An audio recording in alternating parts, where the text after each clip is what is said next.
Bonjour,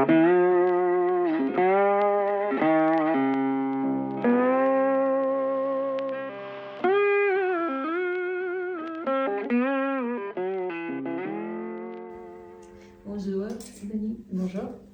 Donc, je suis ici avec Sidonie Bidget, qui est l'artiste qui finit la résidence à Shakers, à Montluçon en ce moment. Sidonie, est-ce que tu peux me raconter rapidement un peu ton parcours, parcours d'artiste, d'où tu viens, tes origines déjà, et d'où tu viens et comment tu es arrivée ici à Montluçon? Du coup, moi j'ai un parcours assez classique puisque j'ai fait pas mal d'écoles d'art. Donc, je suis née en fait en Alsace et j'ai fait art appliqué quand j'étais tout le lycée. Ensuite, je suis partie dans une école d'art graphique à Lyon pendant 3 ans. Après ça, j'ai été assistante d'un peintre qui s'appelle Damien de Roubaix pendant à peu près 6 mois. Et j'ai intégré les Beaux-Arts en Allemagne pendant 1 an en tant qu'élève invitée. Et puis j'ai fait pour la 2e fois le concours des Beaux-Arts de Paris et je suis rentrée en équivalence aux Beaux-Arts de Paris et j'y suis restée pendant 5 ans.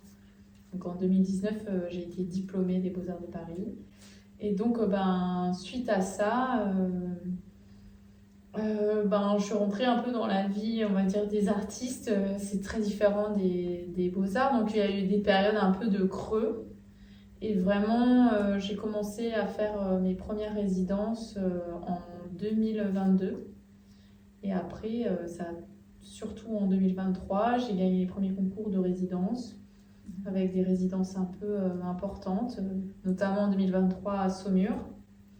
Et puis ensuite, je suis retournée faire une résidence en Allemagne et je suis arrivée à Shakers là en ce moment. C'est grâce au concours. Donc, j'ai été sélectionnée au concours de résidence annuel.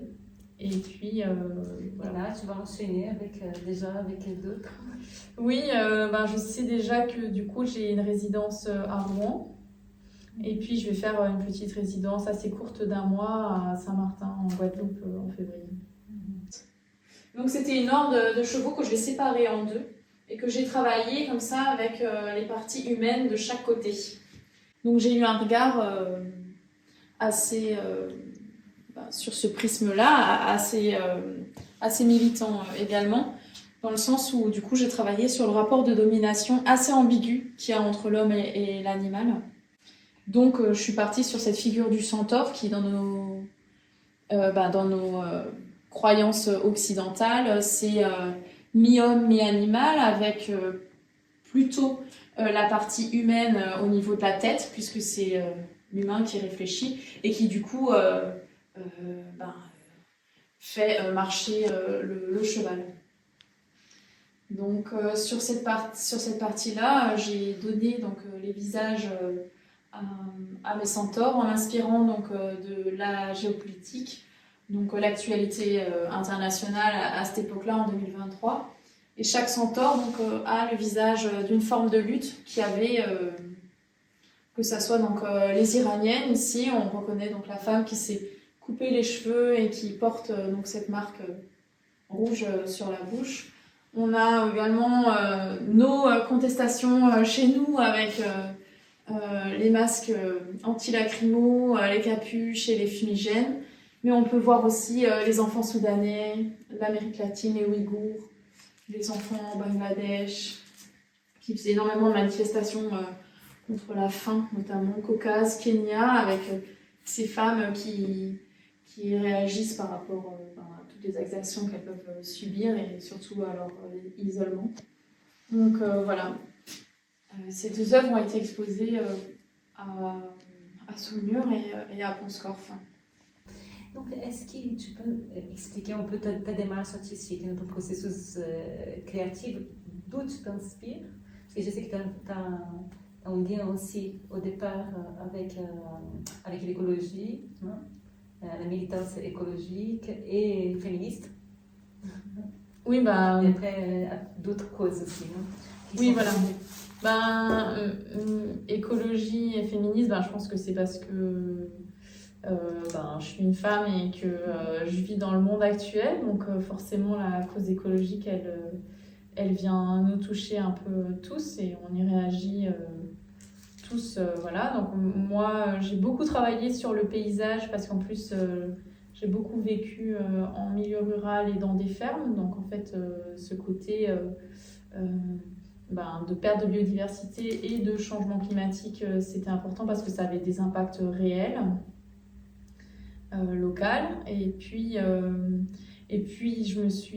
j'ai aussi dans le milieu artistique, c'est vrai qu'on est dans des milieux qui sont alternatifs et j'ai rencontré énormément de personnes dans mon parcours scolaire et après, même plus tard, de gens qui s'intéressaient à des études scientifiques, à des écrits, où tous ces textes-là parlaient un petit peu de collapse ou voilà, de minorités, de catastrophes. Ouais, et donc ça, c'est vrai que ça m'a touchée profondément.